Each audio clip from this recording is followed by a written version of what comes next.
अस्सलाम वालेकुम students, I am doctor Khadija hair.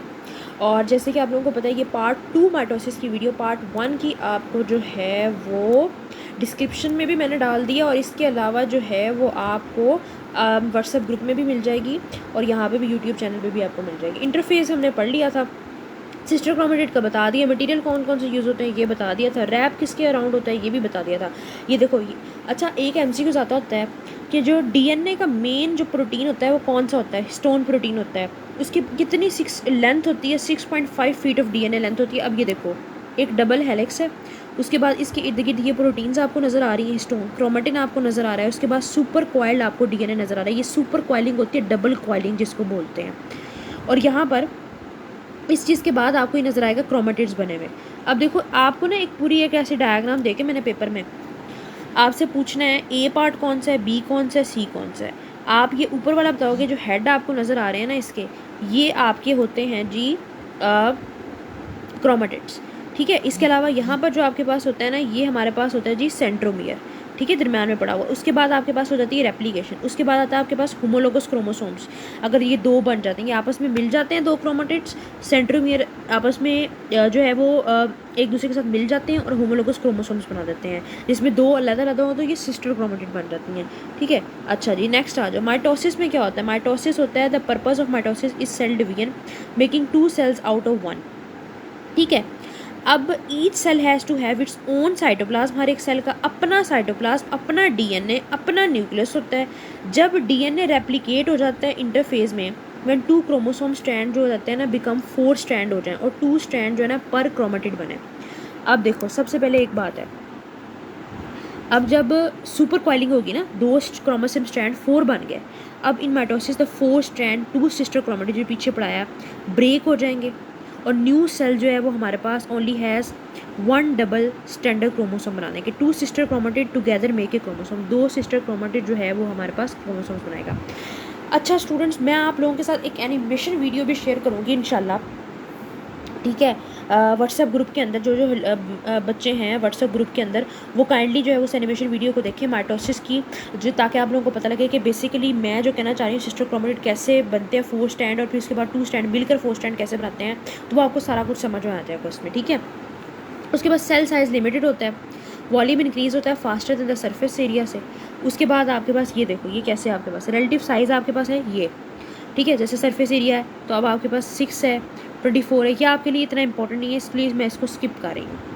Prophase जो है वो हमारे पास 4 इवेंट्स में होता है। पहला, क्रोमोसोम कंडेंस हो जाएगा और मोर विजिबल हो जाएगा। पूछना है मैंने कितने फेज, कितने इवेंट्स होते हैं।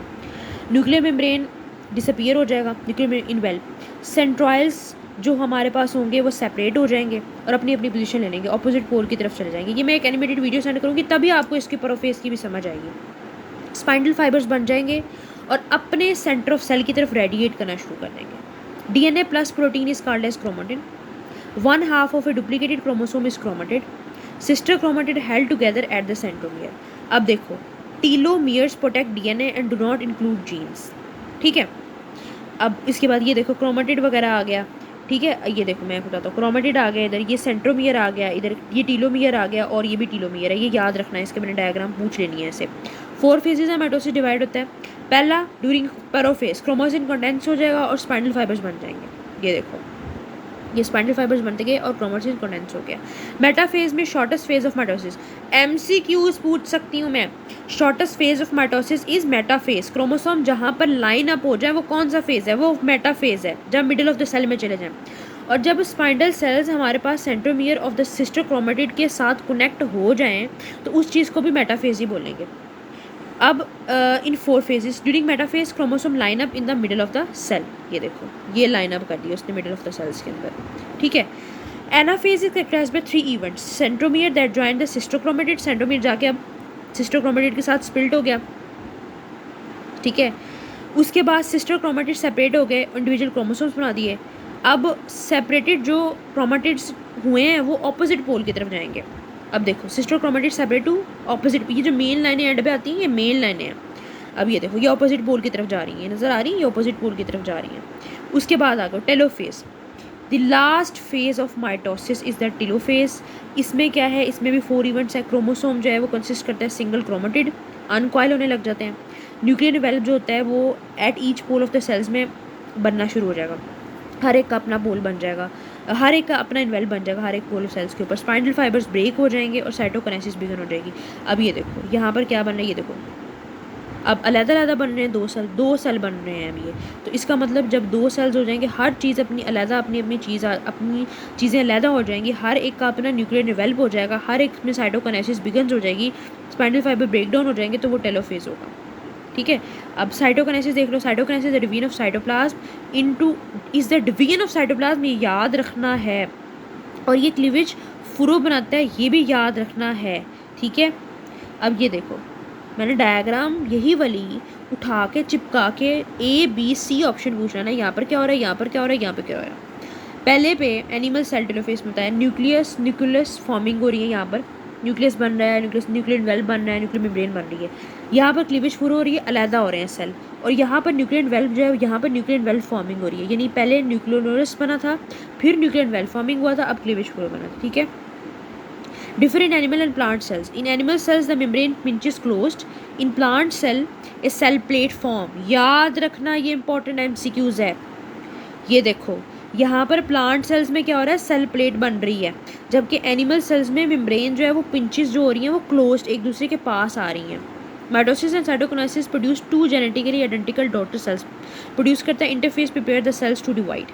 ठीक है, उसके बाद during interphase the DNA is duplicated, याद रखना इंटरफेस के दौरान DNA डुप्लीकेट होता है। ये देखो अब ये वाले डायग्राम उठा के मैंने चिपका के इसमें ABC ऑप्शन पूछ लेना है। ये सेंट्रोइड्स पड़े हुए हैं, ये स्पाइनल फाइबर्स पड़े हुए हैं, C में पड़े हुए हैं हमारे पास सेंट्रोसोम्स, यहाँ पर हमारे पास न्यूक्लियस में DNA पड़े हुए हैं, और ये पेरेंट सेल है पूरा का पूरा एक्सप्लेन किया हुआ, ये प्लांट सेल का आ गया। देखो प्लेट बनी हुई है ना इधर, सेल प्लेट ग्रोइंग, और 2 न्यू प्राइमरी वॉल्स भी बन गई हैं इसकी। सेल डिवाइड होते हैं डिफरेंट रेट्स के ऊपर। ठीक है, अब ये हमारे पास इंपॉर्टेंट नहीं है इतना, ये आपका इंपॉर्टेंट नहीं है। डिप्लॉयड हो गया, ये आपने पढ़ लेना, एक ऑटोसोमल सेल होता है और बॉडी सेल्स और एनी नॉन सेक्स सेल होता है that contain 2 set of chromosomes. Haploid होगा तो एक सेट ऑफ क्रोमोसोम्स हो जाएगा N सिर्फ, और 2N होगा तो ये डिप्लॉयड हो जाएगा।